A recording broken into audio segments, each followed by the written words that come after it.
siang. Ya, terima kasih atas waktunya ya sudah mau berpartisipasi mengenai diseminasi video tentang budaya positif.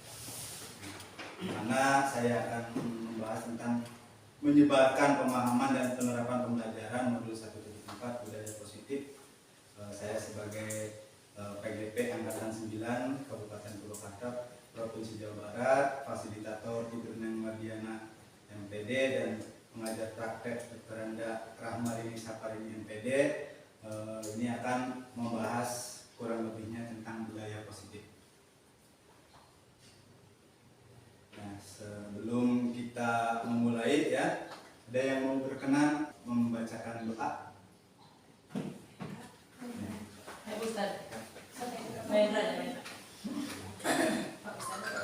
Sebelum kita memulai kegiatan, bila kita berdoa terlebih dahulu dengan membacakan surat Al-Fatihah. Al-Fatihah.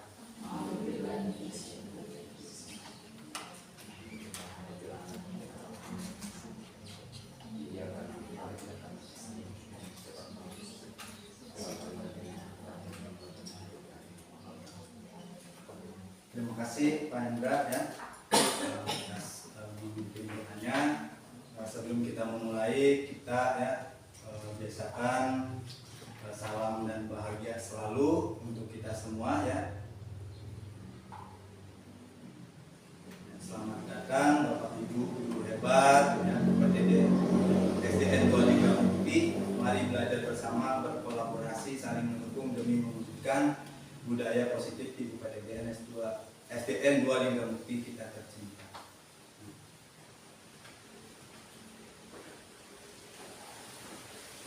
Untuk memulai pembelajaran atau belajar mengenai budaya positif, mari kita bersama-sama ya sejenak melupakan hal-hal yang negatif, di mana kita harus mindfulness, artinya kita fokus diri yang menyatukan hati pikiran kita supaya menghilangkan hal-hal yang negatif. Tenangkan hati dan pikiran, berdamai sejenak semua situasi dalam diri untuk hadir seutuhnya pada kegiatan ini. Mari kita membuang nafas ya dengan hitungan 3, terus menahannya, ikuti dengan arahan saya. 1, 2, 3.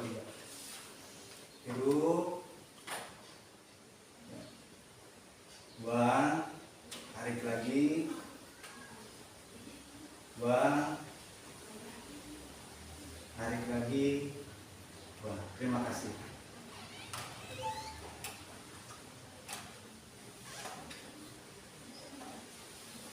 Sebelumnya ini ya ada ice breaking. Ibu berdiri jadi dua barisan ya, dibuat 2 barisan. Barisan 1 5, satunya 5 lagi ya. Silakan. Caranya begini Bapak Ibu ya. Ketika ini aku belajar dengan gembira. Ketika A B D G seutuhnya, ikuti arahannya. Misalkan maju, maju, mundur, mundur, ikuti saja. Yang 5-5. Ketika A, B, D, G sebaliknya, maka yang lain mengikuti tapi kebalikannya. Kalau maju berarti mundur. Kalau mundur berarti maju, seperti itu. Begitu juga kalau kanan, kiri, seperti itu ya. Oke. Kita belajar ABDG. ABDG itu apa? Aku belajar dengan gembira. ABDG. ABDG. Seutuhnya. Seutuhnya. Maju. Maju. Seutuhnya.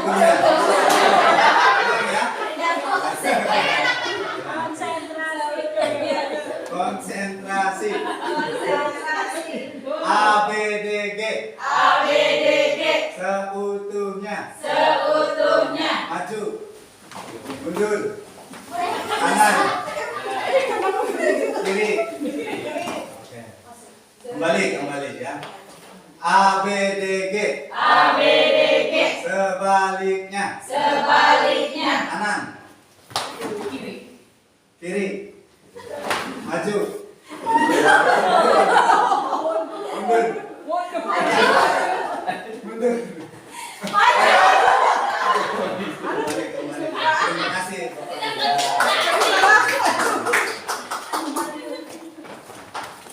ya, selanjutnya kita mempelajari tentang apakah Bapak Ibu setuju ya jika pemberian hukuman dapat mendisiplinkan siswa? Tentu tidak.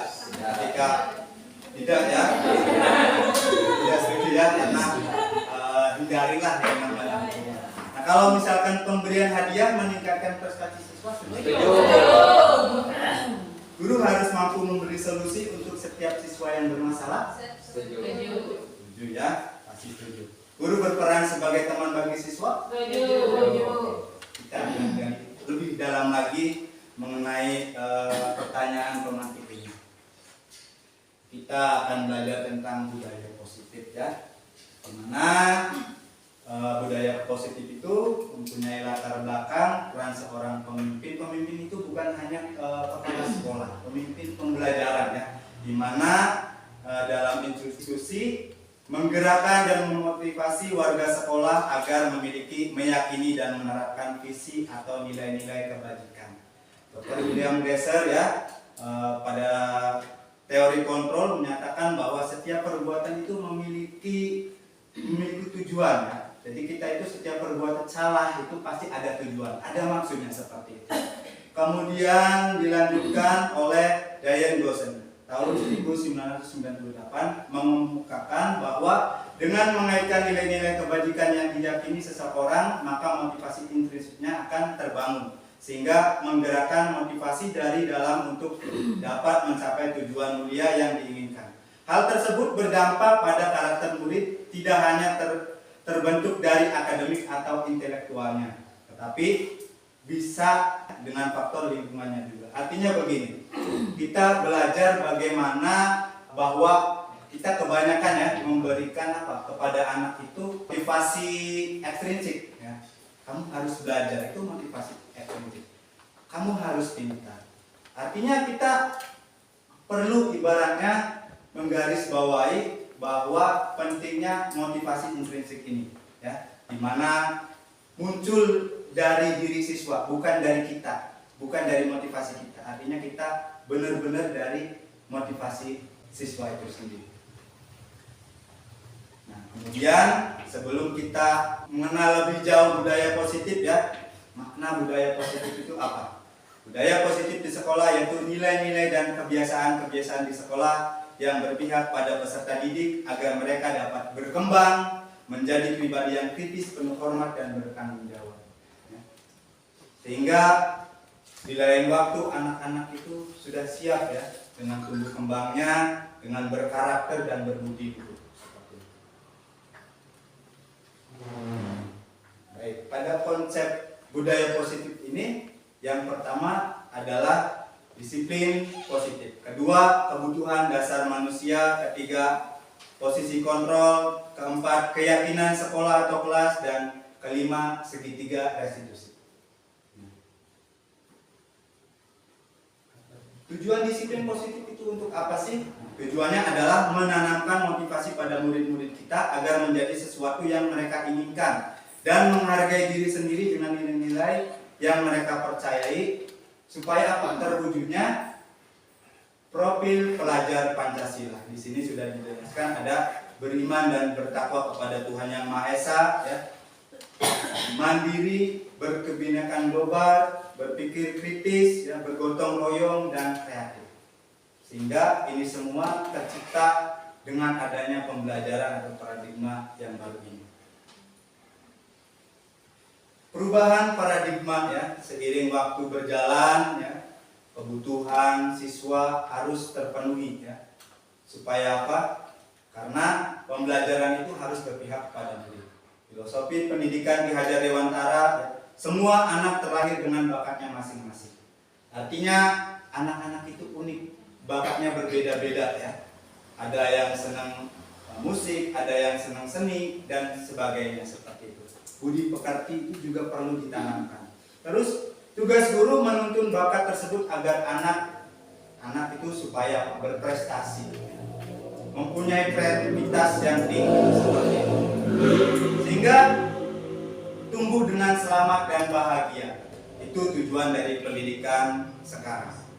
Guru ibarat petani, murid ibarat biji jagung, dan sekolah sebagai lahan. Bagaimana kita menuntun anak didik kita supaya lebih selamat dan bahagia. Terus kodrat alam dan kodrat zaman. Di lingkungan kita ini memang ya tumbuh sekali banyak ibaratnya di lingkungan karakter didik di UPTD SD 2 Liga Mukti ini ya cocoknya bertanam atau bertani. Tapi tidak menutup kemungkinan karena ini ya sesuai dengan kodrat zaman. Artinya kita juga harus membui mereka ya supaya mereka itu mengenal dengan ilmu dan teknologi. Berbagai cara yang mungkin ada dengan WA group, ada juga dengan Google Classroom ya. Ada mungkin dari aplikasi-aplikasi lainnya, itulah sebagai bagaimana supaya anak mengenal lebih jauh tentang kodrat zamannya. Selanjutnya berpihak pada murid. Pembelajaran diferensiasi ya. Setiap anak itu mempunyai bakat masing-masing sehingga cocok sekali pembelajaran diferensiasi untuk dilaksanakan di sekolah. Bukan hanya di SD, SMP, SMA sangat cocok. Perubahan paradigma untuk membangun budaya yang positif sekolah perlu menyediakan lingkungan positif dan aman dan nyaman agar murid mampu berpikir, bertindak dan mencipta dengan merdeka, mandiri dan bertanggung jawab. Pembelajaran dengan paradigma baru dirancang berdasarkan prinsip pembelajaran yang berdiferensiasi dengan setiap siswa belajar sesuai dengan kebutuhan dari tahap pengembangannya untuk mewujudkan profil pelajar Pancasila. Nah, di sini ya, apa makna disiplin? Kata disiplin sering dikaitkan dengan tata tertib, teratur dan kepatuhan pada peraturan. Artinya kebanyakannya tata tertib itu hubungannya dengan hukuman.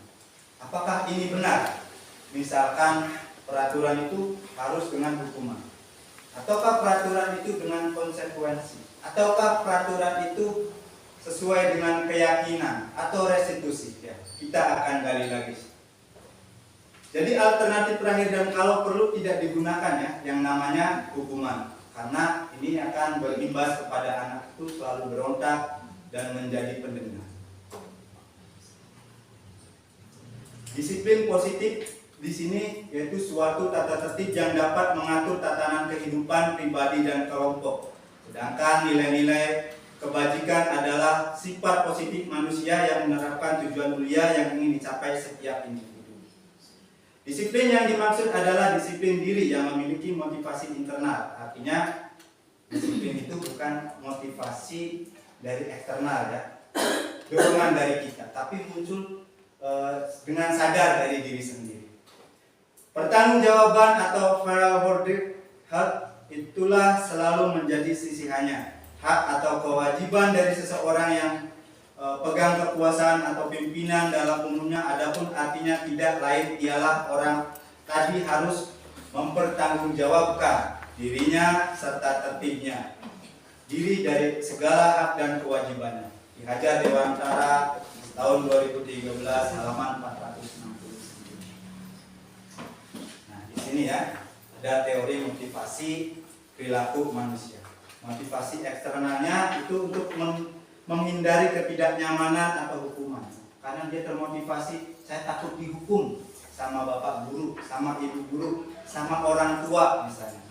Ini ya kebanyakan dari eksternalnya ya, motivasi eksternalnya. Kemudian selanjutnya yang kedua motivasi eksternalnya ya, untuk mendapatkan imbalan dari orang lain atau instansi. Artinya dia hanya terdorong karena dari imbalan atau konsekuensi itu bisa hasil dari penghargaan. Penghargaan itu dia baru bisa termotivasi.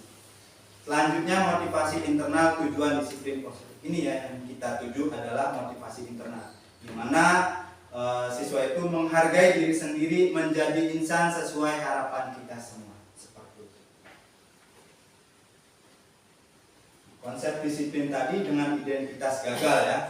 Identitas gagal adalah hukuman dan penghargaan, di mana penghargaan juga termasuk identitas gagal. Ya. Karena hukuman itu bisa membuat tidak nyaman. anak itu tidak merasa nyaman. Akhirnya takut sekolah, ya, takut ibaratnya dengan orang lain, takut berhubungan sosial dan lain sebagainya.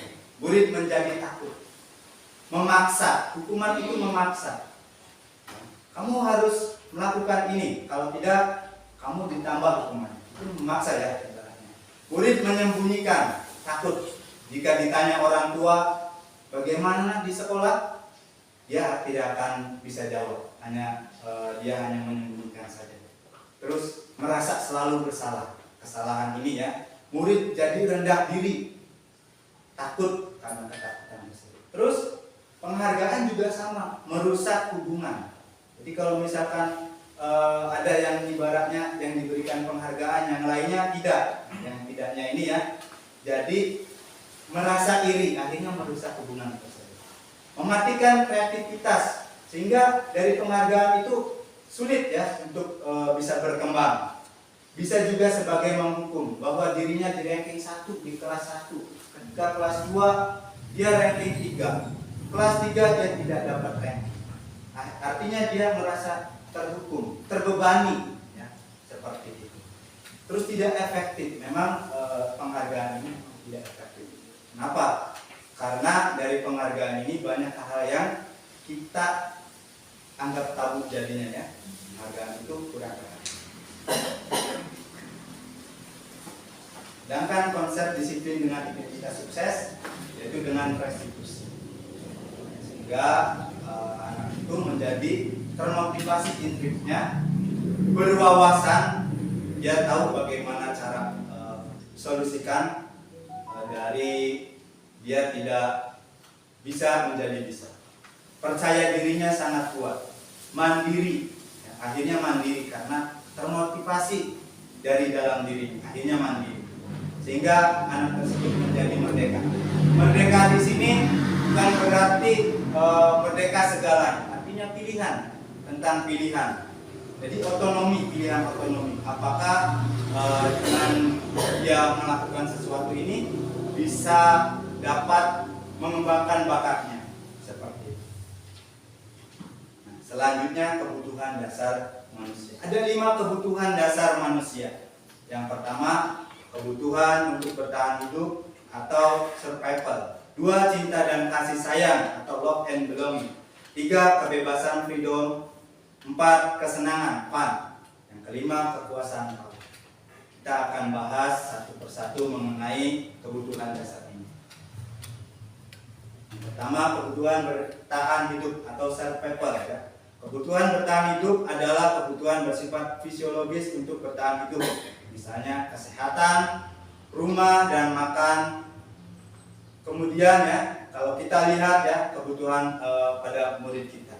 Murid merasa ibaratnya kebutuhannya saat sekolah belum sarapan. Apa yang terjadi? Kecuali mungkin yang puasa ya, dia butuh makan, kelaparan. Ini termasuk bertahan hidup. Bagaimana dia bisa berpikir jika ya ketika dia merasa lapar, kemana fokusnya? Kecuali saya juga tidak mendukung ibaratnya kecuali puasa. Dia akan berpikir kemana-mana, kacau akhirnya, tidak fokus. Ini perlu kita garis bawahi. Terus kebutuhan biologis sebagai bagian dari proses reproduksi terhadap keputusan untuk tetap bertahan hidup.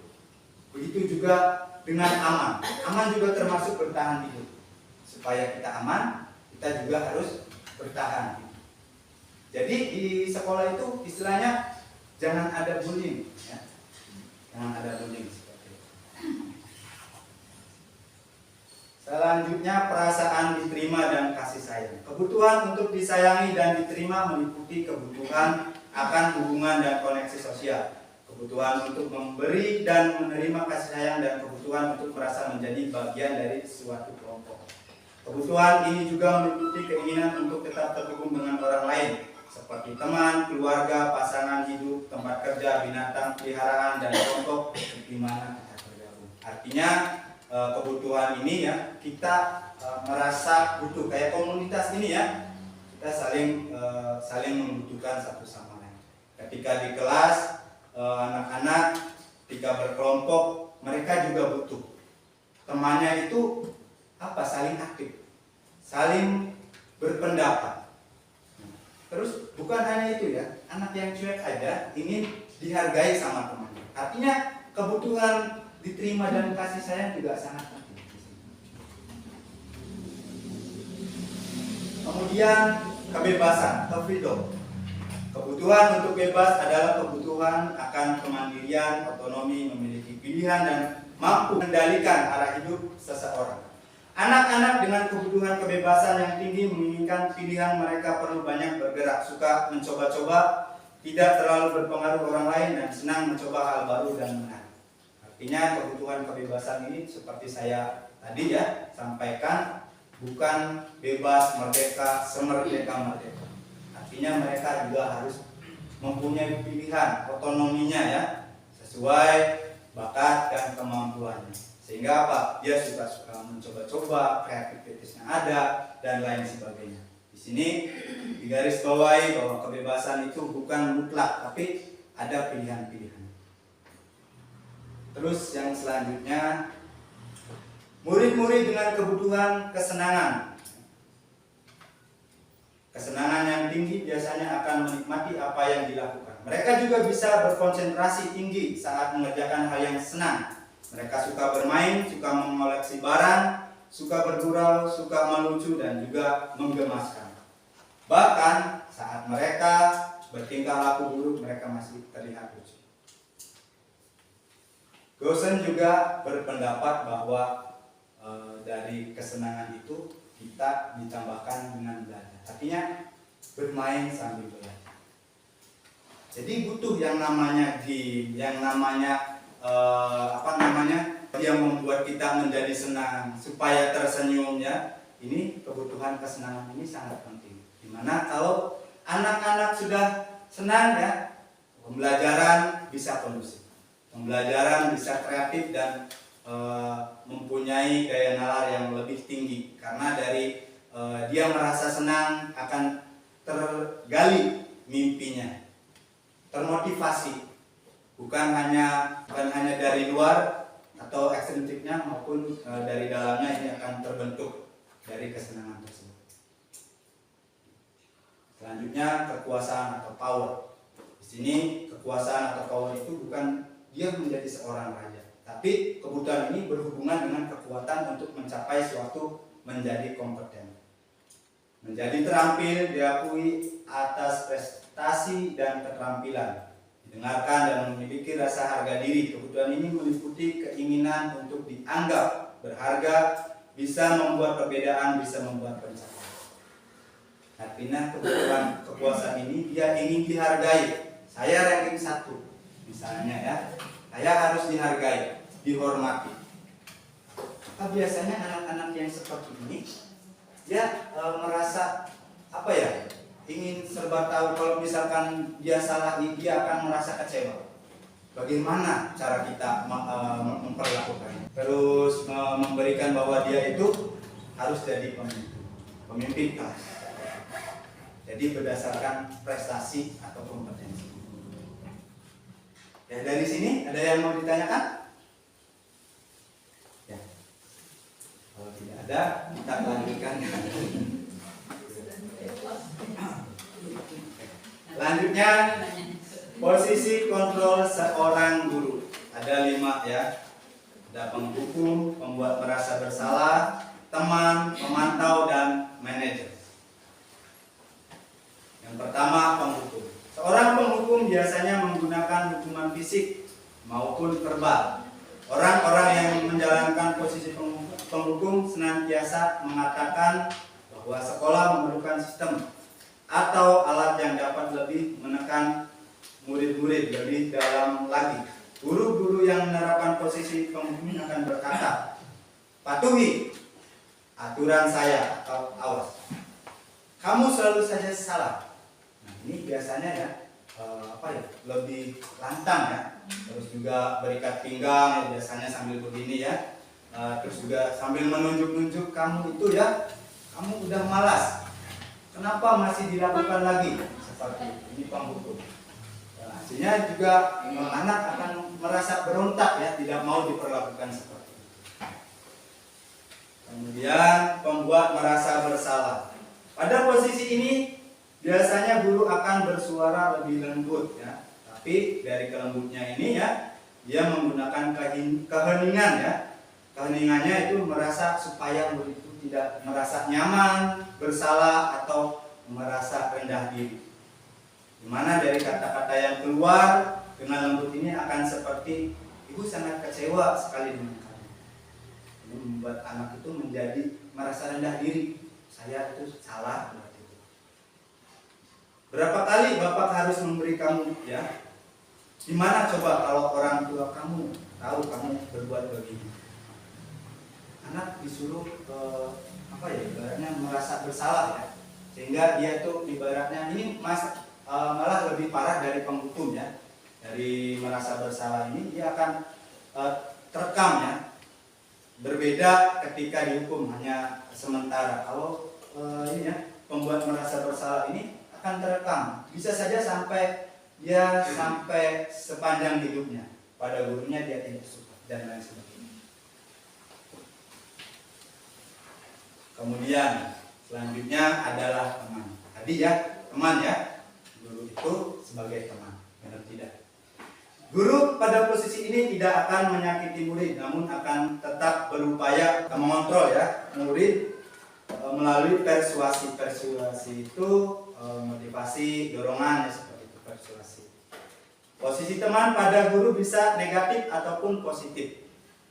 Di sini berupa hubungan baik yang terjalin antara guru dan murid. Guru di posisi teman menggunakan hubungan baik dari humor untuk mempengaruhi seseorang. Mereka akan berkata, ayo bantulah demi Bapak ya. Ayo ingat tidak bantuan Bapak selama ini. Ya sudah, kali ini tidak apa-apa. Nanti ibu bantu bereskan. Biasanya merayu ya, katanya ya. Ini merayu. Terus ini masih motivasi eksternal apa internal? Eksternal. Ya masih eksternal. Karena masih didorong ya, belum eksternal. Jadi apa yang terjadi? Anak itu nanti merasa yang mana ini guru yang dia paling sukai gitu. Seperti dia dominan guru yang dianggapnya sudah membuatnya nyaman. Selanjutnya pemantau. Pemantau itu memantau berarti mengawasi. Pada saat kita mengawasi, kita bertanggung jawab atau perilaku orang-orang yang kita awasi. Posisi pemantau berdasarkan peraturan-peraturan dan konsekuensi. Dengan menggunakan sanksi atau konsekuensi, kita dapat memisahkan hubungan pribadi kita dengan murid. Sebagai seorang yang menjalankan posisi pemantau, pertanyaan yang diajukan yaitu seorang pemantau ya, peraturannya apa? Apa yang telah kamu lakukan? Sanksi atau konsekuensinya? Jadi begini, gampangnya ya. Anak misalnya si A, kamu datang jam berapa? Misalnya di sini kan jam 7 ya, titiknya ya. Jam 7. Kamu berangkat jam berapa sekarang nak? Jam 7.15. Kalau itu kan lebih ya ibaratnya, kata si gurunya lagi. Iya Pak, lebih. Terus bagaimana kalau lebih? Apa konsekuensinya? Lari-lari misalnya di lapangan 3 kali. Itu konsekuensi. Hanya sesaat saja ya. Beda dengan hukuman ya. Saat itu juga. Tapi itu udah dengan apa ya? Udah ada kerjasama dan kesepakatan antara guru dan murid. Jadi tidak ada masalah ya. Berbeda dengan hukuman. Hukuman kan ibaratnya kadang belum ditentukan ya. Kalau yang ibaratnya yang ini pemantau ini ya, dia konsekuensinya sudah ada saling ini ya, sepemahaman dengan antara murid dengan guru, kesepakatan yang sudah terjadi. Selanjutnya manajer, ini yang paling yang menurut saya cocok, tapi guru itu jarang sekali ya mempunyai seorang manajer. Artinya pada posisi terakhir manajer ini adalah posisi di mana guru berbuat sesuatu bersama dengan murid, mempersilahkan murid mempertanggungjawabkan perilakunya mendukung agar dapat menemukan solusi atas permasalahannya sendiri. Seorang manajer telah memiliki keterampilan di posisi teman maupun pemantau. Walaupun teman pemantau tadi ya masih motivasi eksternal, tapi kembali lagi bisa lagi ya ke yang tadinya posisi manajer. Kalau kitanya ibaratnya tidak bisa mengontrolnya, kita kembali lagi ke posisi di mana teman dengan pemantau tadi. Tapi ya upayakan itu ya dengan restitusi sehingga peran manajer ini berdampak sehingga anak itu mandiri, bertanggung jawab dan merdeka. Di mana penekanan untuk membuat konsekuensi ini sebenarnya tidak ada, karena di sini restitusi itu tidak ada hukuman dan tidak ada konsekuensi.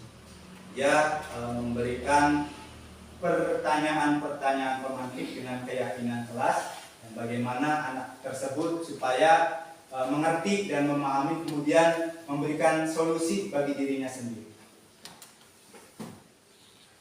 Pertanyaannya ya dapat dijelaskan apa yang kita yakini. Kembali ke keyakinan kelas. Keyakinan kelas itu bisa bertanggung jawab, disiplin, mandiri, ya, terus berakhlak mulia dan lain sebagainya.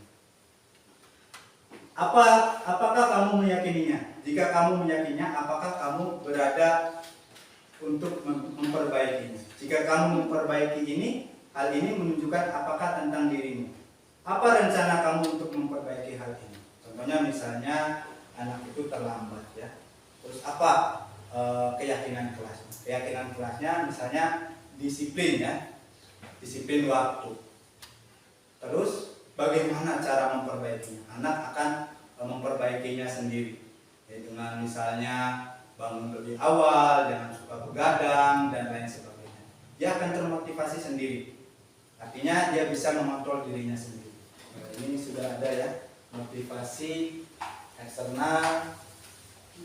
Motivasi eksternal di sini ada penghubung ya. Terus membuat orang merasa bersalah, teman, pemantau dan manajer.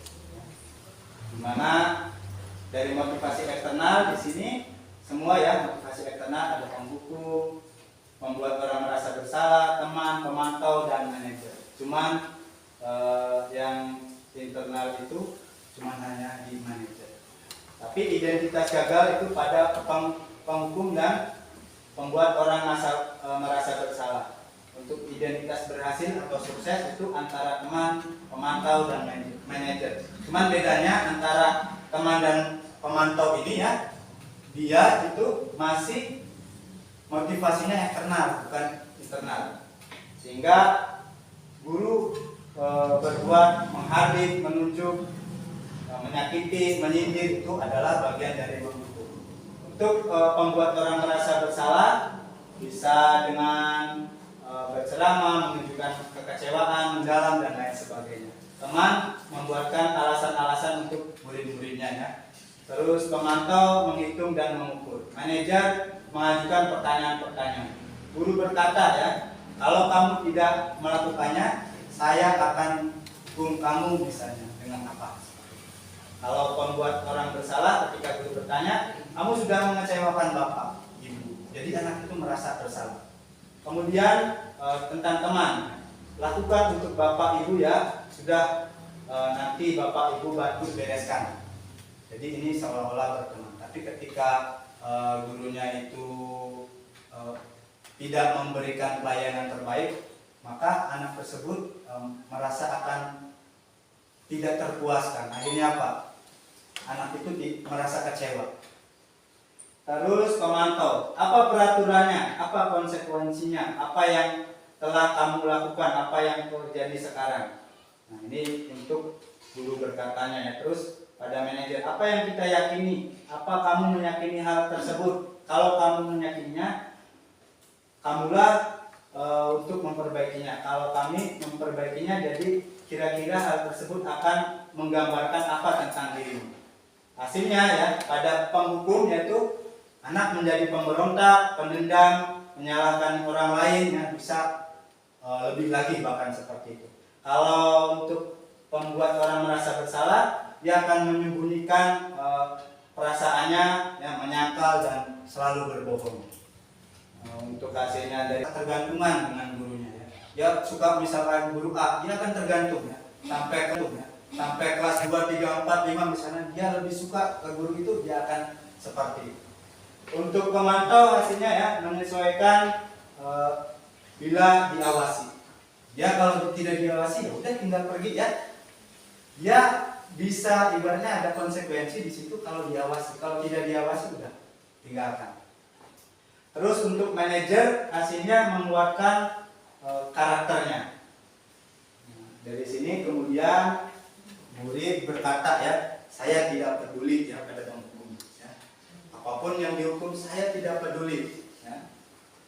Terus untuk membuat orang merasa bersalah, ya, selalu minta maaf, ya, seperti itu. Karena dia merasa dirinya itu selalu bersalah dengan orang lain.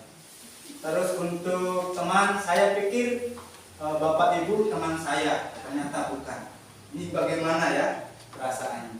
Untuk pemantau saya akan dapat berapa bintang kira-kira, atau penghargaan saya berapa. Si anak itu akan seperti itu. Untuk manajer, bagaimana caranya agar saya bisa memperbaiki kesalahan saya misalnya. Saya akan memperbaiki masalah ini dengan cara saya. Jadi dia termotivasi sendiri, ya, dari hasil pertanyaan pemantik dari guru. Terus dampak pada murid, ya, mengulangi kesalahan yang berulang-ulang dari penghukum. Untuk yang membuat orang merasa bersalah, dia merasa gagal dan rendah hati.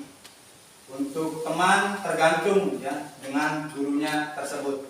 Pemantau memikirkan pada dampak pada diri sendiri. Artinya dia kalau tidak ada gurunya udah, ya, menghilang, tidak peduli dengan apa yang sudah dibuat atau dikonsekuensikan. Terus untuk manajer mengembalikan diri bagaimana menjadi diri yang lebih baik. Jadi dia supaya diterima oleh kelompoknya bagaimana, ya, karena mungkin dia bersalah pada kelompoknya. Bisa saja, ya, dia menyobek-nyobek bukunya. Terus bagaimana apa yang terjadi? Dari situ dia berpikir dengan keyakinan kelas, dia harus menghargai orang lain. Kemudian dari situ dia berpikir juga bagaimana caranya memperbaikinya, yaitu dengan pertama meminta maaf, kedua tidak mau mengulangi. Terus kaitan dengan dunia berkualitas itu seperti apa? Murid meletakkan guru, ya, sebagai dunia berkualitasnya, bukan dirinya sendiri, tapi guru yang dia selalu di pikirannya. Terus yang ini, ya, sama juga guru, ya, untuk membuat orang merasa bersalah. Untuk teman, murid juga sama pada gurunya. Pemantau juga sama guru. Berbeda dengan manajer, dia dirinya sendiri.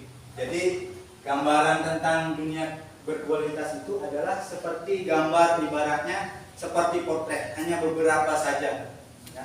Saya misalnya keyakinan kelasnya itu sudah terrealisasikan. Contohnya misalnya ketika dia disiplin, anak itu selalu disiplin, ya. Dia merasa dirinya itu paling disiplin. Jadi seolah-olah dunia berkualitasnya itu dia baik, disiplin, ya. Hanya yang dipikirkan, ya, sifat yang baik-baik itu. Selanjutnya keyakinan kelas.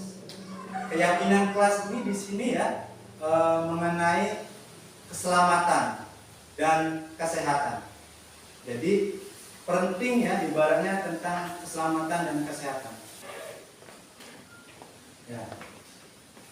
Di sini mengapa tidak peraturan saja? Mengapa harus keyakinan kelas? Mengapa kita memiliki peraturan harus menggunakan helm bila mengendarai kendaraan roda 2? Itu aturan, ya, tapi bukan keinginan kita. Mengapa kita memiliki peraturan 3M, menggunakan masker, mencuci tangan, dan menjaga jarak 1,5 atau 1,5 meter? Itu juga peraturan, bukan keinginan kita.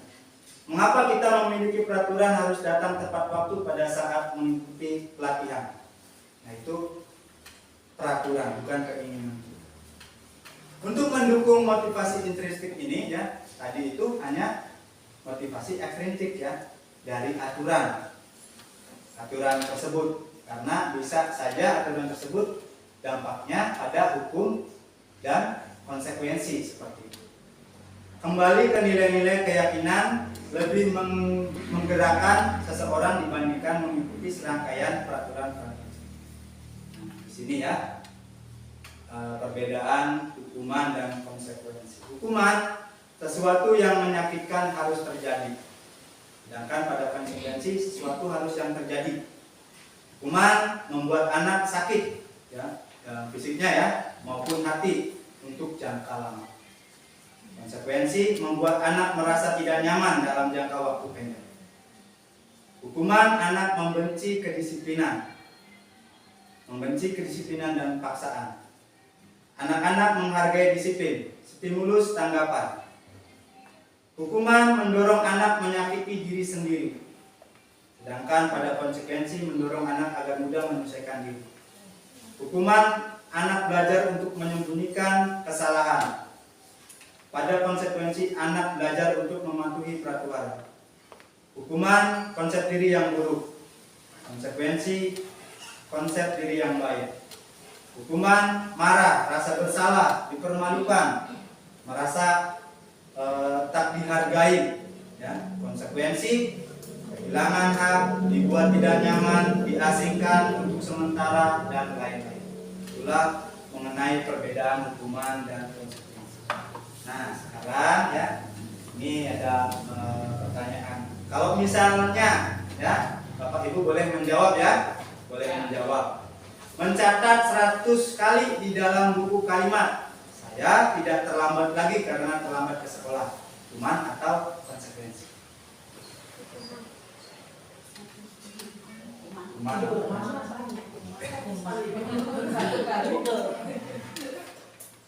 Ya. Hukuman.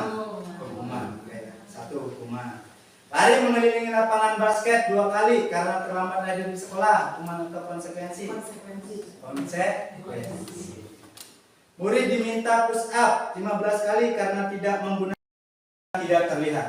Contohnya misalnya ketika berpikir positif, terlihatnya anak itu mengerjakan, tidak terlihatnya dia ogah ya mau mengerjakan, acuh tak acuh seperti itu. Kalau tabel Y itu ya ada terlihat, terdengar dan berperilaku. Contohnya misalnya pada menitipkan barang ya.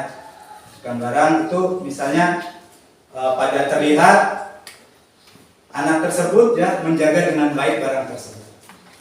Terdengar misalnya ini barang punya siapa misalnya, yang warna biru. Terus berperilakunya bahwa anak ini ya bisa sebagai orang yang jujur, dia menjaga baik barang tersebut. Itu perilakunya seperti itu. Kemudian dibuat baru keyakinan kelas, dan itu tidak boleh lebih dari 7, antara 1 sampai 7 kalimat saja dari peraturan-peraturan yang dibuat oleh anak-anak, cuma hanya 1 sampai 7. Nah, selanjutnya ini ya, ada kembali ya yang harus dikerjakan ya, peraturan ya. Saya kembalikan buku ke tempatnya. Apa? Ini ada pilihannya ya. Menghormati orang lain, bersabar, keselamatan, menghormati orang lain, kesehatan, menghormati orang lain, berkomitmen, kesehatan, keselamatan, tanggung jawab, tanggung jawab ya. Selalu kembali ke buku tempatnya. Tanggung jawab ya. Dilarang mengganggu orang lain. Menghormati orang lain. Menghormati orang lain. Oke ya, itu ya dikunci. Hadir di sekolah 15 menit sebelum pembelajaran dimulai. Menghormati orang lain atau berkomitmen. Hadir di sekolah 15 menit sebelum pembelajaran dimulai. Menghormati orang lain, berkomitmen. Dengan sih. Dilarang menggunakan narkoba. Kesehatan ya, kesehatan dan keselamatan mungkin ya. Terus bergantian atau menunggu giliran, menghormati orang lain dan bersabar. Oke. Gunakan masker, kesehatan dan keselamatan. Tadi kesehatan keselamatan, keamanan, keamanan ya. Oke, C. Jangan berlari di kelas atau koridor.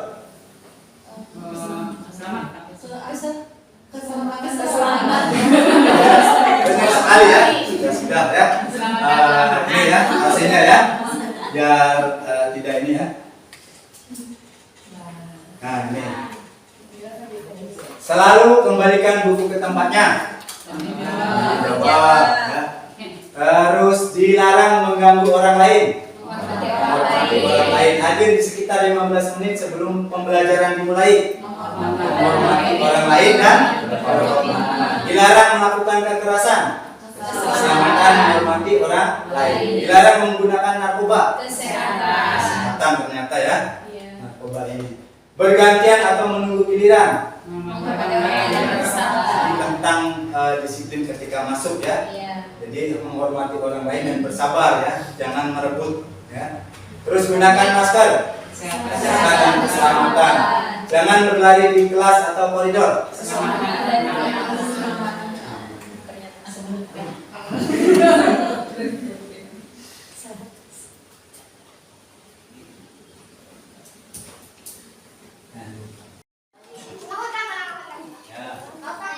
Assalamualaikum warahmatullahi wabarakatuh. Halo guys, saya sedang membuat YouTube. Selamat pagi.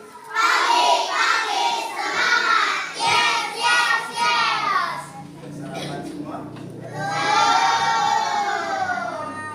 Sebelum ke sekolah ya, harusnya sudah dari kecuali yang puasa, ada yang puasa? Puasa sunat. Puasa sunnah ya. Baik, kembali ya.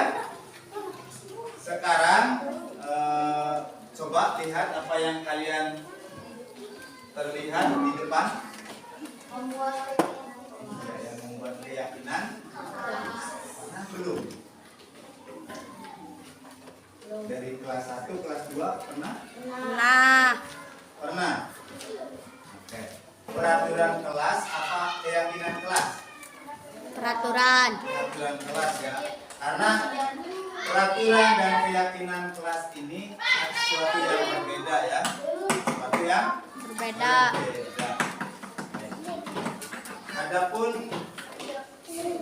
keyakinan kelas ini ya. Yang pertama adalah peraturan Kelas. yang kedua Keyakinan kelas. dan yang ketiga nilai kebajikan dan tabel T dan tabel. Y. Nah, sekarang ya silakan kalian tulis ya, nanti Bapak akan bagikan. Ini namanya apa? Stick note ya. Bapak akan bagikan ya, masing-masing kelompok memberikan buat peraturan kelasnya seperti apa. Kamu masih ingat waktu kelas 1, kelas 2 ya? Nah, silakan nanti kalian tulis di sini ya, masing-masing satu kelompok itu 2.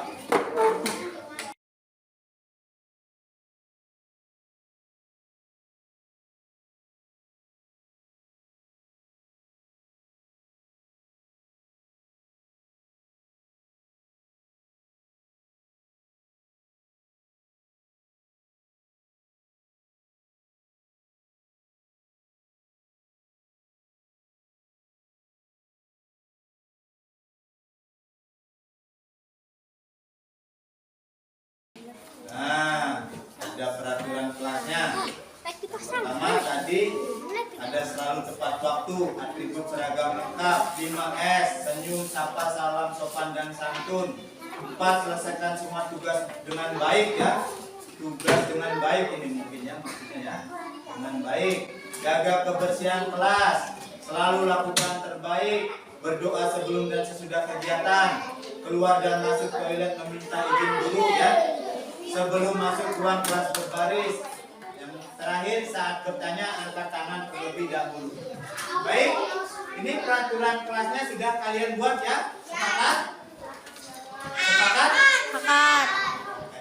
Selanjutnya kalian ya disuruh membuat apa? Dari peraturan kelas ini membuat kalimat positif.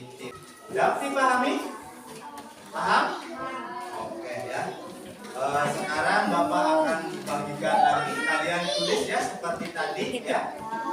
Membuat apa? Kalimat Nada.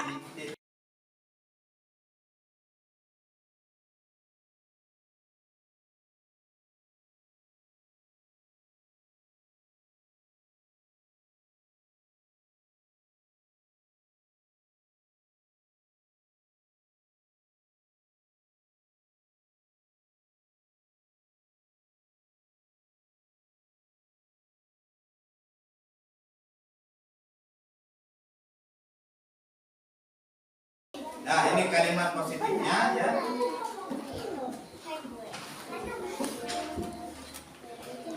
Nah, baik ya. Bapak akan tulis ya di sini ya sebagai nanti untuk keyakinan kelasnya. Yang pertama kalimat positifnya ya. Saya datang tepat waktu. Kedua, saya selalu memakai seragam lengkap. Siapa ini? Ya. Nah, yang ketiga, saya selalu sopan dan santun kepada siapapun.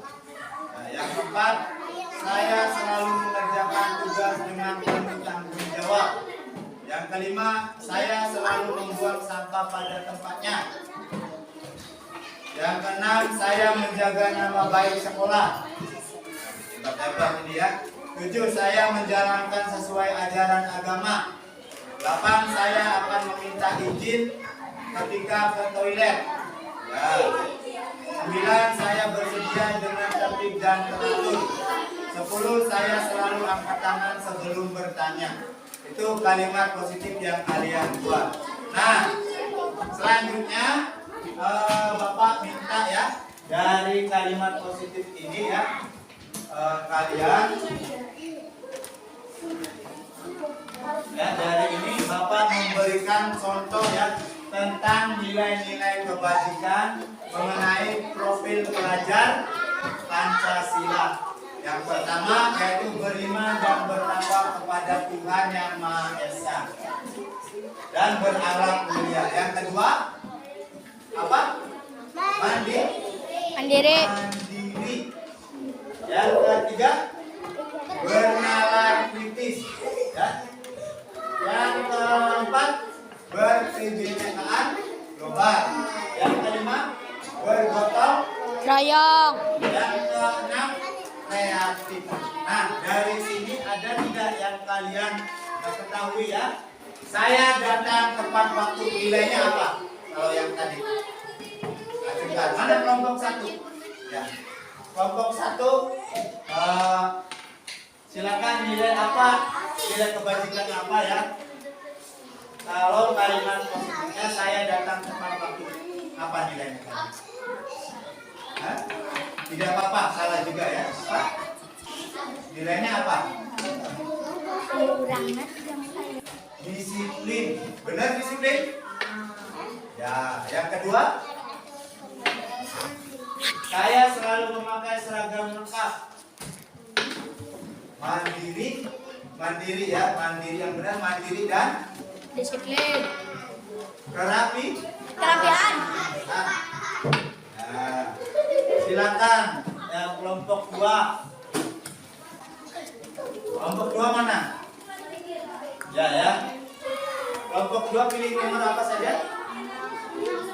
Nah, sama 7 ya.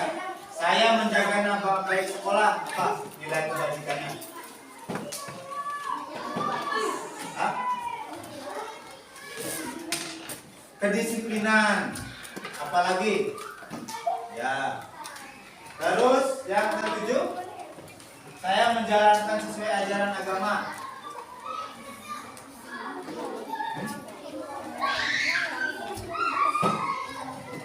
Bagaimana?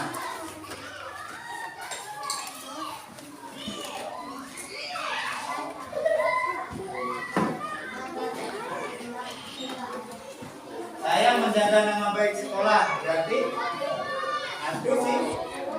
antusias ya. Jadi mengikuti ya, mengikuti. Terus saya menjalankan sesuai ajaran agama. Apa? Cinta Tuhan dan segenap ciptaannya. Yaitu ya tentang peraturan kelas, kalimat positif dan kalimat positif. Nah, baik Bapak akan bantu ya. Yang terlihat itu apa? Yang terlihat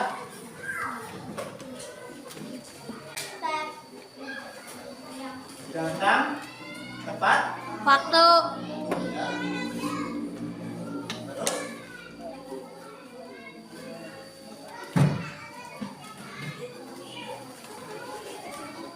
Terus selanjutnya yang kedua memakai seragam lengkap ya.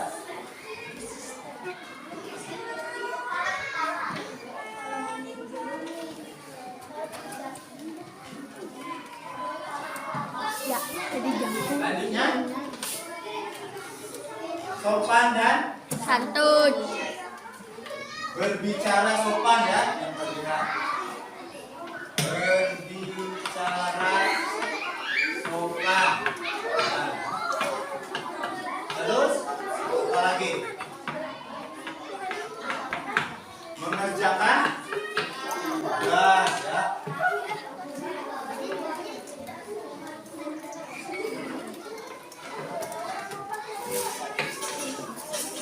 Terus apa lagi? Ya.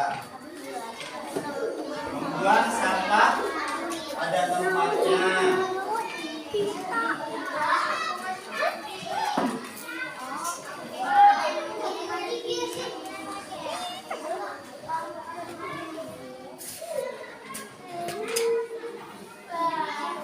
Terus selanjutnya ada lagi? Ada lagi? Ya. Menjaga juga baik sekolah ya.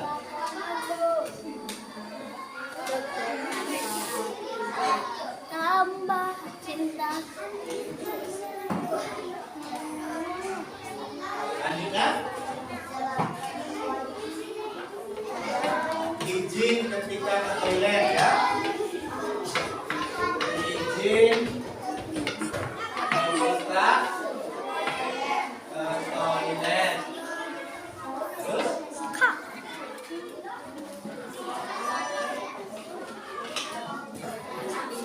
masuk ke ruangan dengan teratur ya. Masuk kelas ya. Masuk Alasan kelas hari dengan teratur. Adit, mengangkat tangan ya sebelum berbicara. Hah?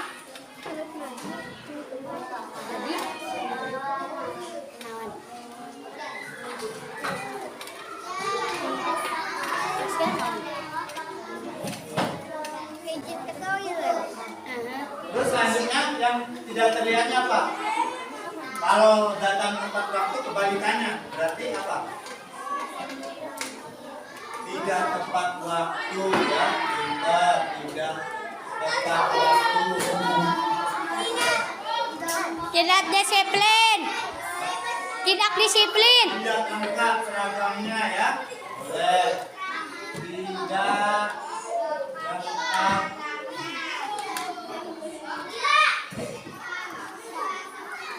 Tidak disiplin. Tidak disiplin. Tidak disiplin ya. Kalau berbicara sopan berarti Tidak sopan. Tidak sopan santun. tidak sopan Santun. dan santun ya. Terus tidak pernah mengerjakan tugas ya. Tidak pernah Kenapanya?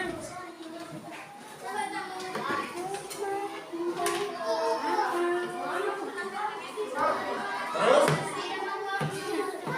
Panjang membuang sampah sembarangan ya.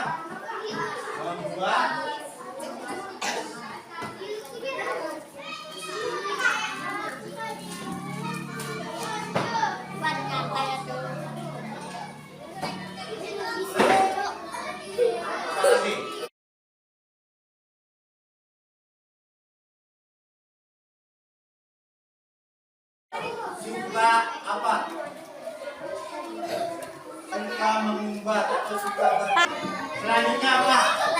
Kalau menjaga nama baik sekolah berarti suka berbicara Kasar. bicara apa? Kasar. Karena sedikit pun dia Suka pakai gantian itu. berbicara kasar. Ya, boleh. Terus kalau tidak pernah izin ya ketika keluar ruangan. Kenapa? Tinggalin lah. Iya aman.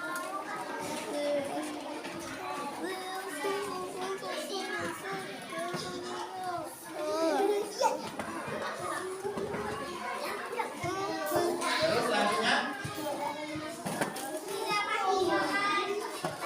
tidak teratur ya.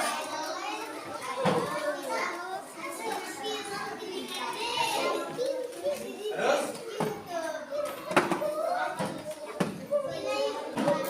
berbicara tanpa angkat Tangan.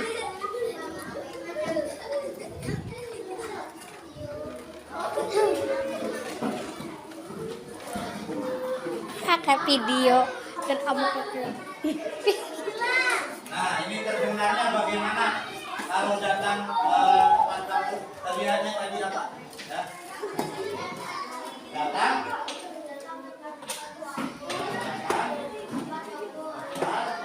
foto. Nah, berarti terdengarnya bagaimana? Tidak datang tepat waktu. Nah, Apila selalu datang pukul berapa? Pukul 6. Apila datang pukul berapa? 6.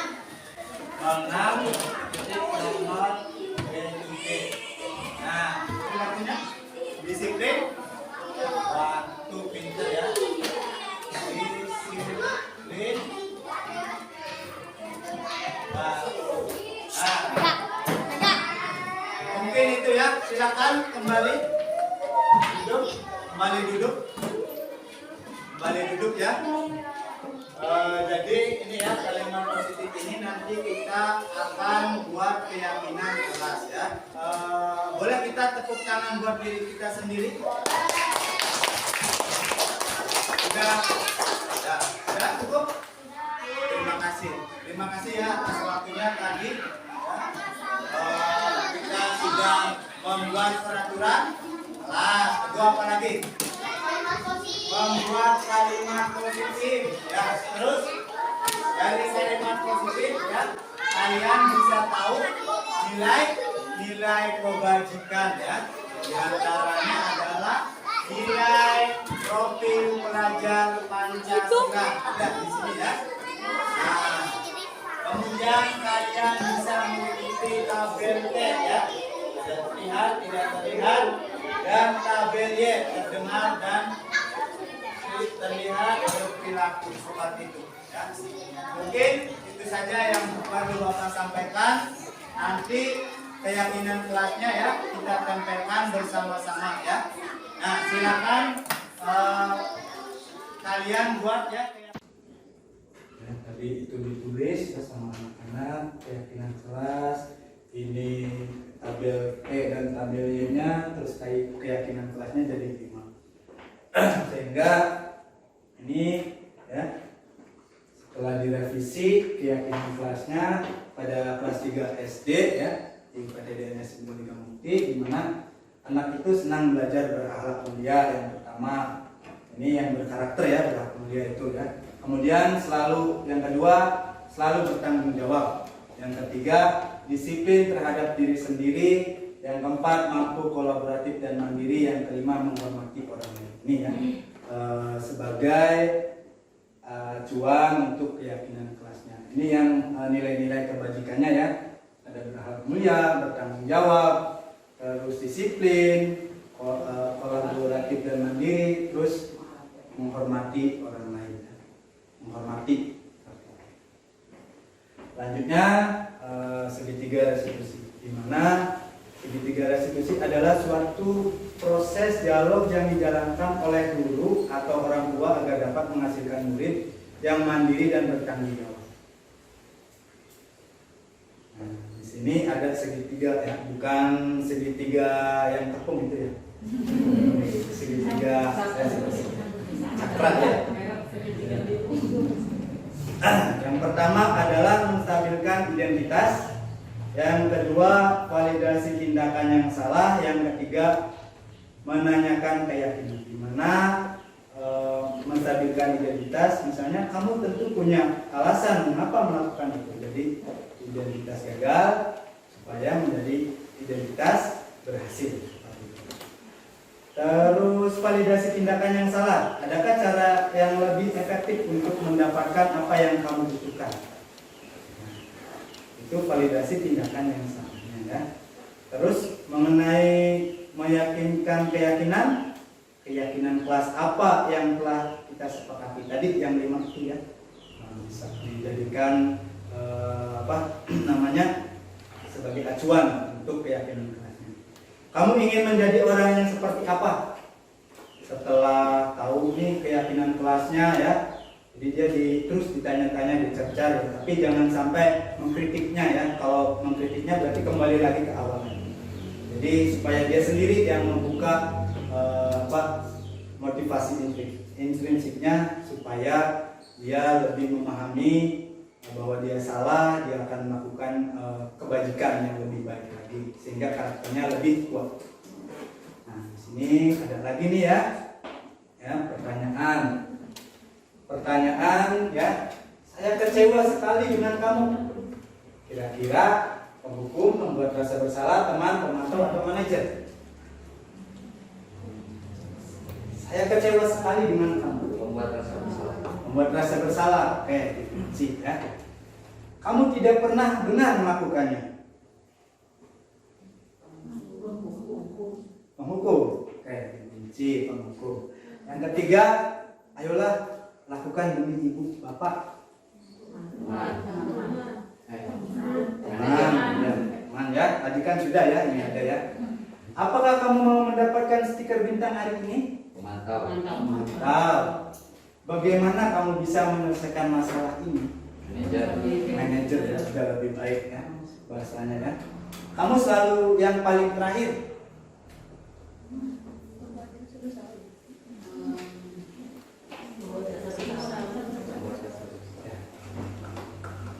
Antara satu dengan yang terakhir ini, kalau tidak salah penghukum ya. Ya. Coba kita lihat ya hasilnya supaya tidak bertanya-tanya. Saya kecewa sekali dengan kamu, membuat orang merasa bersalah. Kamu tidak. Bagaimana kamu bisa menyelesaikan masalah ini? Kamu selalu yang paling terakhir. Nah, di sini ada video lagi ya.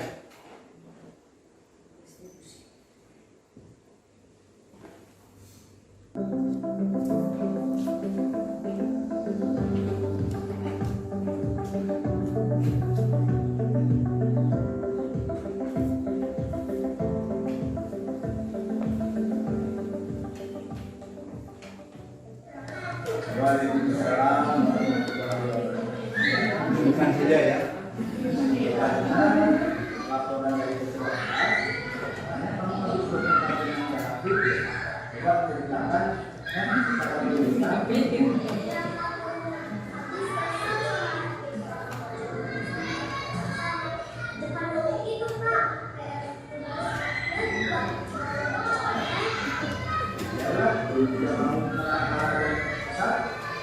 Jika Bapak Ibu ada di posisi kamu juga, Bapak juga akan melakukan. Jadi apa yang dia lakukan terhadap kamu?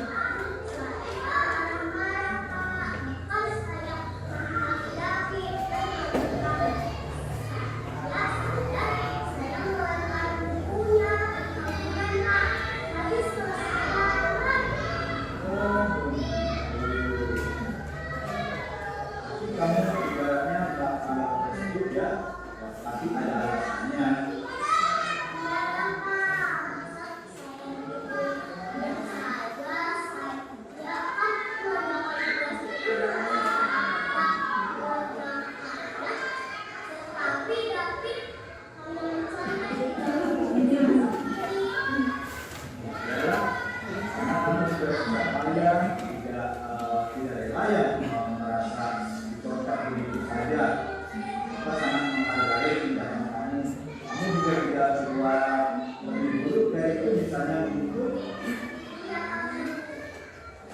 ya. Coba pikirkan kegiatan kamu seperti itu sampai melempar buku ya, sampai berhalulan bahkan bukunya. Apakah tindakan itu sesuai dengan keyakinan kelas kita? Menurut ini ya, keyakinan kelas apa yang bisa dilanggar?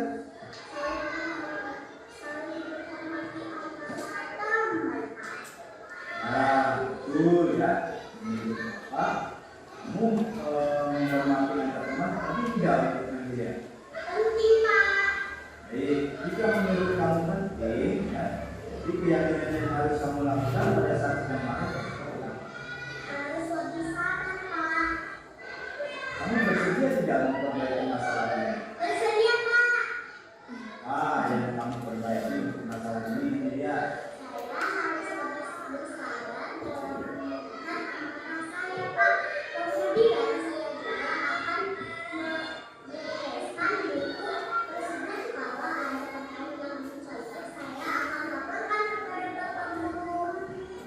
Luar biasa ya, tepat sekali kenyataan kamu yang dia. Tetap semangat ya.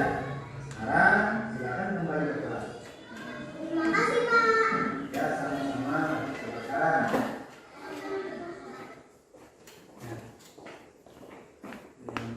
Selanjutnya kasus 2, Yadi sering tidak berangkat karena begadang main game sampai larut malam, sehingga bangun kesiangan dan tidak hadir di sekolah.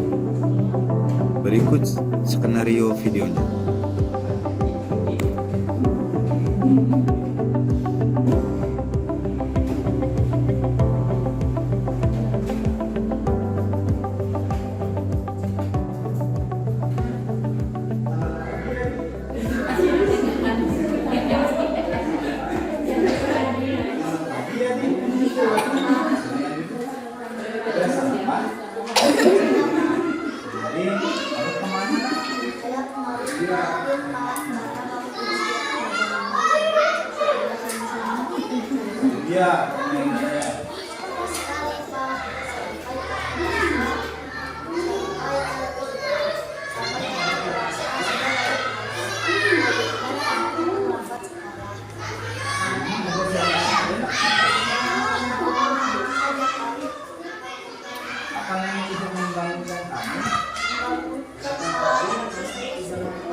Berapa hari kamu tidak masuk sekolah? 3 hari saya tidak masuk sekolah, Pak.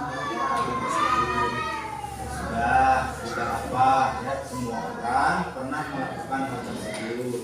Maaf, Pak, saya sering tidak masuk sekolah. Ya, pernah juga kan kesalahan tersebut juga kan tidak semua orang bisa melakukannya ya. Pernah juga kan temannya dia tidak masuk sekolah? Pasti itu ada alasannya. Iya, Pak. Alasan saya tidak masuk sekolah karena Bagus, kamu sudah mengakuinya ya. Tidak apa semua orang melakukan kesalahan, tapi apakah kamu mau mengulanginya?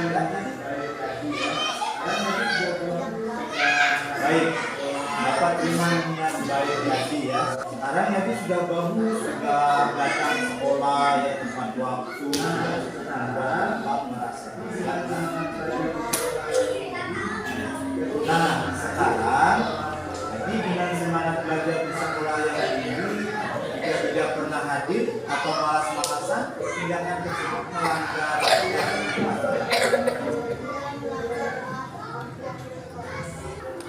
keyakinan kelas apa yang Nah, jadi sudah tahu kan? Kira-kira disiplin kamu itu penting atau tidak untuk kamu sendiri? Oke, kalau tahu itu penting, kira-kira tindakan apa yang dilakukan itu kedepannya itu seperti apa? saya akan bermain game di luar.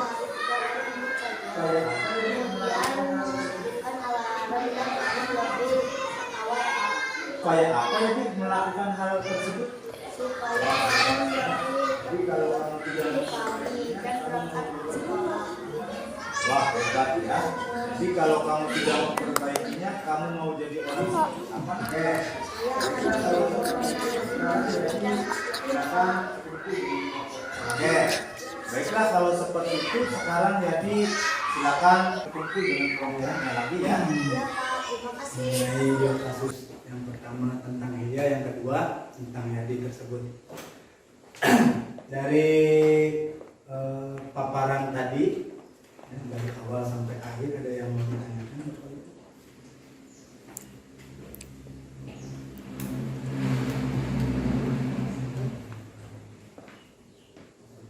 Enggak. Hendra barangkali. Ya. Apakah metode ini efektif Pak untuk semua siswa atau ada beberapa yang akan sulit ditangani? Oke. Dari karakteristik siswa Ya. kan yang beragam. Ya, kalau untuk ini kan sudah diuji, terus juga apa ya, dari teori-teori dari restitusi, kemudian manajer ya, dimana yang pertama menstabilkan identitas. Memang di sini menstabilkan identitas juga ketika diberikan pertanyaan ya, bukan kita mengikuti alurnya, tapi berikan dia pemahaman dulu supaya lebih paham, baru kita berikan ke ini validasi tindakan yang salahnya seperti apa kayak tadi ya. Ya terus dibuatlah ibaratnya supaya dia mengakui kesalahannya ya, supaya dia memberikan apa yang harus ditumbuhkan. Terus keyakinan yang terakhir kan keyakinan kelas ya, harus apa katanya mengikuti keyakinan kelasnya dari kasus tadi tentang disiplin waktu ya, tentang disiplin waktu dan menghargai teman itu. Sehingga di sini menurut saya kalau ada kasus-kasus tersebut ya, memang kalau untuk kasus yang ringan dan sedang itu cocok. Tapi kalau misalkan kayak kasus pencurian, misalkan mencuri kan butuh waktu. Memang nanti kedepannya intrinsiknya, bukan ekstrinsik. Kebanyakan ibaratnya kan dia termotivasi karena orang lain, bukan dari dirinya sendiri. Dia akan berbuat lagi dan lagi kalau dari orang lain. Tapi kalau dirinya sendiri, dia sudah mengetahui, sudah ada kesepakatan pada dirinya sendiri. Mungkin itu yang perlu saya sampaikan. Ada lagi? Dari Ibu? Bu Risma atau Bu Aji?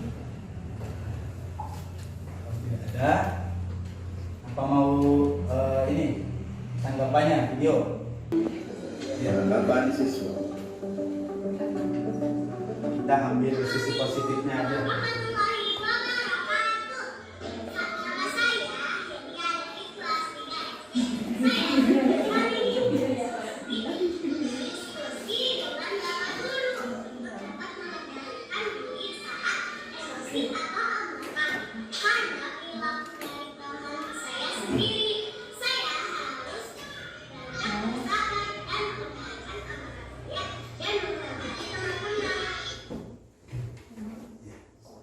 Yang dari dia ya, yang dari tanggapan dari Yadi. Nah ini suka senyum ini ya. Tanggapan siswa.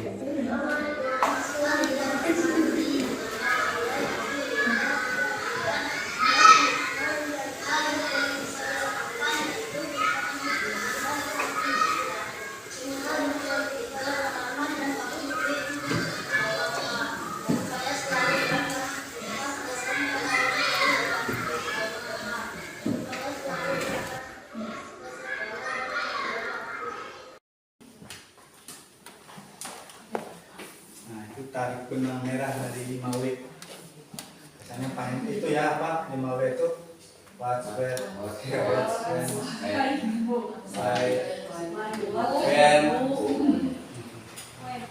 atau siapa, apa, bagaimana, kapan, mengapa ya. Dari sini saya akan membuat kesimpulan. Siapa yang berperan mengenal budaya positif? Mengenai budaya. Siapa yang berperan mengenai budaya positif? Apa makna budaya positif? Terus bagaimana konsepnya? Kapan pelaksanaan budaya positif itu dilakukan? Mengapa harus budaya positif? Nah ini ya. pertanyaan tematik sebagai kesimpulan. Selanjutnya saya buat kesimpulannya ya, langsung saja ya. Semua warga sekolah berperan untuk mewujudkan budaya positif di sekolah. Budaya positif di sekolah yaitu nilai-nilai dan kebiasaan di sekolah yang berpihak pada peserta didik agar mereka dapat berkembang menjadi pribadi yang kritis, penuh hormat dan bertanggung jawab. Melalui disiplin positif, kebutuhan dasar manusia, posisi kontrol, keyakinan kelas, dan segitiga restitusi dapat mengimplementasikan budaya positif di sekolah. Pelaksanaan budaya positif dilakukan setiap hari sehingga muncul motivasi intrinsik, bukan ekstrinsiknya ya, untuk menumbuhkan budi pekerti. Melalui budaya positif, visi sekolah atau nilai-nilai kebajikan dapat terwujud sesuai profil pelajar Pancasila. Nah, ini juga menyangkut dengan visi sekolah. Dari nilai-nilai kebajikan itu sebenarnya ya visi sekolah tadi ya. Kita hanya melanjutkan seperti itu.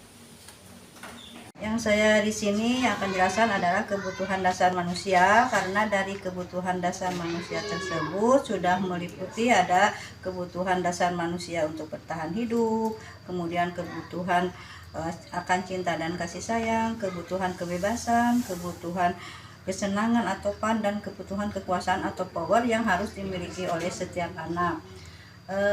Dari hasil tersebut itu sangat sesuai dengan diseminasi dari semua paparan yang diberikan, dan menurut saya itu sudah sangat baik dan sangat jelas. Terus dari diseminasi tersebut ini sangat menyenangkan sehingga kita bisa berbagi dan kita mendapat ilmu atau wawasan yang baru. Yang akan saya kembangkan adalah di sini ada kebutuhan kesenangan atau fun, yaitu dengan cara kepada siswa itu belajar sambil bermain sehingga siswa menjadi lebih aktif dan bersemangat. Terima kasih. Assalamualaikum warahmatullahi wabarakatuh. Saya Hendra Susila Setiawan Bersalam sebagai rekan kerja dari Bapak Kustono SPD. Setelah mengikuti diseminasi ini, yang saya dapatkan adalah segitiga restitusi itu terdiri dari satu, menyetabilkan identitas, yang kedua validasi tindakan yang salah, dan yang ketiga adalah keyakinan kelas. Nah, untuk poin 1 dan 2 sudah saya terapkan, namun untuk poin yang ketiga, keyakinan kelas, saya dapatkan setelah diseminasi. Insya Allah untuk kedepannya akan saya terapkan di kelas. Untuk pelaksanaan diseminasi ini sudah sangat baik. Bapak Kustono penguasaan materinya sudah baik dan penyampaiannya juga sudah cukup baik sehingga dapat dimengerti kami selaku rekan kerja sebagai pengajar. Untuk ke depan insya Allah peningkatan kualitas mengajar di kelas akan saya tingkatkan bersama rekan kerja yang lain. Terima kasih. Wassalamualaikum warahmatullahi wabarakatuh. Assalamualaikum warahmatullahi wabarakatuh. Saya rekan kerja Pak Kustono, saya Haifal Cipawija, di mana hasil dari diseminasi atau pengibasan CGP yang telah disampaikan Pak Kustono itu mengenai konsep budaya positif, yang dimana saya lebih tertarik kepada tentang keyakinan kelas, yang dimana keyakinan kelas itu berisi beberapa aturan untuk membantu guru dan murid bekerja sama di dalam kelas agar proses pembelajaran itu lebih efektif. Kemudian keyakinan kelas itu tidak hanya berisi harapan guru kepada siswa, tetapi siswa juga punya harapan kepada guru. Nah, jadi keyakinan kelas itu yang saya pahami itu untuk menertibkan siswa, tetapi di sini menertibkan di kelas bukan dalam artian pemaksaan. Nah, jadi lebih kepada tanggung jawab dari setiap siswa yang sudah disepakati di kelas. Kemudian apa yang sudah disampaikan oleh Pak Kustono, saya sangat paham sekali mengenai budaya positif. Penjelasannya sangat jelas hingga saya tertarik gitu tentang budaya positif.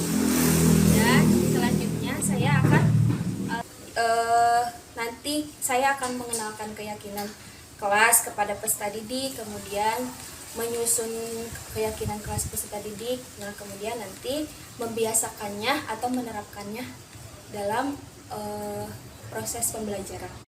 Mungkin hanya itu yang dapat saya tanggapi. Terima kasih. Wassalamualaikum warahmatullahi wabarakatuh. Mungkin itu saja ya yang perlu saya sampaikan. Terima kasih atas waktu dan kesempatannya. Mari kita bersama-sama membaca hadis. Selanjutnya seperti ini apa yang kita lalui bersama, akhir supaya duduk keselamatan. Siapa yang mau pimpin doa? KM, silakan.